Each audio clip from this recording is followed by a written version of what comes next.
नमस्कार, आप देख रहे हैं लाइव लगातार। और मैं आपको बता दूं कि मैं अभी जो खड़ा हूं बोकारो ज़िले के सिबुटाण में हूं और सिबुटाण में रेलवे जो है एक अंडरपास पुल बनवा रहा है।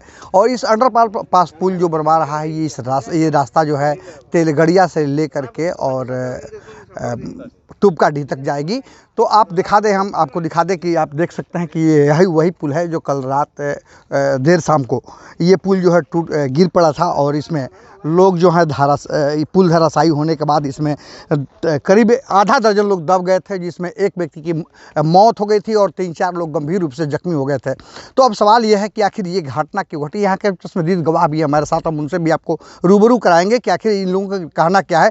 लेकिन उसके पहले मैं आपको बता दूं कि जिस तरीके से ये घटना जो घटी है, ये रेलवे का इसमें लापरवाही साफ साफ सामने आया है। चूँकि आप देख सकते हैं इन तस्वीरों में भी कि कोई भी यहाँ सेफ्टी का कोई बंदोबस्त नहीं था और केवल महज एक 3 पोल पर कहा जाए तो एक 3 खूंटा कहिए उसको, कि 3 खूंटे पर इसको पूरे इसका भार और अधिभार दे दिया गया था। और जो बर्दाश्त नहीं कर पाया और सहन नहीं कर पाने के कारण जो धराशायी हो गया और इनमें मजदूर जो है दब गए थे और दबने के बाद एक मजदूर की मौत हो गई थी। तो हमारे साथ इस गांव के लोग हैं, हम आप इन जो चश्मदीद गवाह भी हैं, जो घटना को देखे भी अपने आंखों से, हम उन लोगों के पास चलते हैं कि क्या उन लोगों ने क्या देखा और क्या यहाँ लापरवाही क्या है और लोगों की राय क्या है। ये आप बताइए, आप क्या देखे? कल चश्मदीद गवाह हैं। कल हम लोग देखे कि यहाँ पर पुल बन रहा था, जो हम लोग सिबुटाण और बोदनाडी के बीच में अंडरग्राउंड रेलवे पुल बना रहा था। उस बीच में जब हम लोग आए तो अचानक ये रड पूरा गिर गया। जब हम लोग आके देखे तो मजदूर फंसा हुआ था, मिल के हम लोग उठाएँ। उसको उठाने के बाद देखे ना पैर में जूता था और ना ही हेलमेट। अगर उन लोग जूता हेलमेट अगर पहना रहता, सेफ्टी रहता, तो हो सकता है मजदूर का जान बच सकता था। तो अब क्या मानते हैं, किसकी लापरवाही है इसमें? पूरा लापरवाही रेल कंपनी को जा रहा है।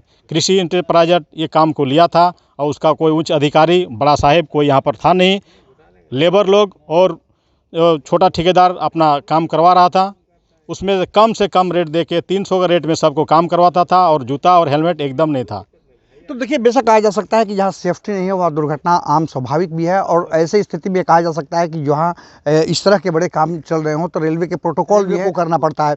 तो ऐसे में हम आपको बता दें कि सुरक्षा के जो बंदोबस्त होना चाहिए, पैर में जूता होना चाहिए, माथे पर हेलमेट होना चाहिए। इसके अलावा कई ऐसे चीज़ें हैं जो सुरक्षा के दृष्टिकोण से काफ़ी महत्वपूर्ण माना जाता है।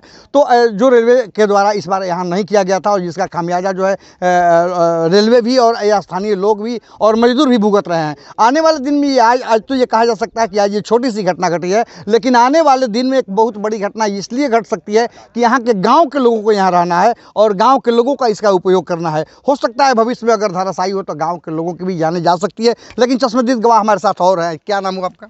मेरा अरविंद कुमार नाम हुआ। क्या देखा आपने?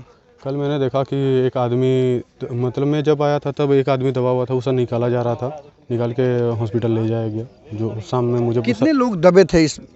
मतलब 5-6 मतलब मेरे सामने निकाले गए। उसके बाद पहले 2-4 भाग गए हुए थे, मतलब 10-12 आदमी थे।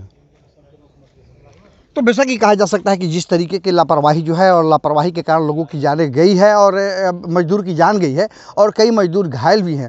लेकिन अब हम सबसे पहले आपको यह भी बता दें कि जब से यहाँ काम शुरू हुआ है, जो कंपनी है, जो कृषि कंपनी की बात बताई जा रही है, वो कृषि कंपनी काम लिया है, लेकिन वो एक दूसरे कलकत्ता के कंपनी को, अडानी को कंपनी को दे दिया है काम। तो अडानी कंपनी को देने के बाद काम जो है अब एक पेटी पर चल रहा है। तो लिहाजा कोई अधिकारी यहाँ देखने तक नहीं आते हैं कि काम कैसे चलता है। इसके क्वालिटी और क्वांटिटी पर भी कई सवाल निशान खड़े हो गए हैं।